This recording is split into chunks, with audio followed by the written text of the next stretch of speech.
లేనప్పుడు ఏ విధంగా బతకగలుగుతాం? తప్పకుండా నీరు అనేది ఒక జీవనాడి. ఆ నీరు అనేది లేకపోతే ఇప్పుడు ఉండే పరిస్థితి రేపు ఉండదు. ఇప్పుడు మనం చూసాం గత 10 ఏళ్ల ముందు ఏ పరిస్థితి ఉండేది మనకు.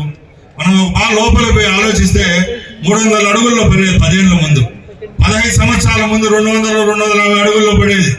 ఈ రోజు ఆ పరిస్థితి 1000 అడుగులకు వచ్చేసిందంటే ఒకసారి ఆలోచించుకోవాలి.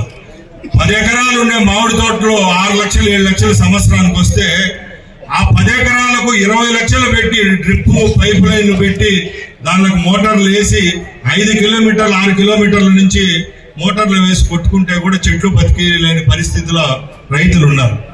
అలాంటప్పుడు మనం రైతుల కోసం పోరాడాలి. మన ప్రాంతంలో ఎక్కువ మంది జీవనోపాధి చేసుకుంటే బతుకుతూ ఉండేది వ్యవసాయమే కాబట్టి వ్యవసాయంపై మనం దృష్టి పెట్టడం జరిగింది. దానిలో భాగంగానే ఇప్పుడు ఏదైతే ముందు చెప్పానో వెలిగిల్లు శ్రీనివాసపురం రిజర్వాయర్ ను ఈ 2 సంవత్సరాలు కాదు 1.5 సంవత్సరం 1 సంవత్సరంలోనే పూర్తి చేస్తాం. ఇట్లా గాలివేడు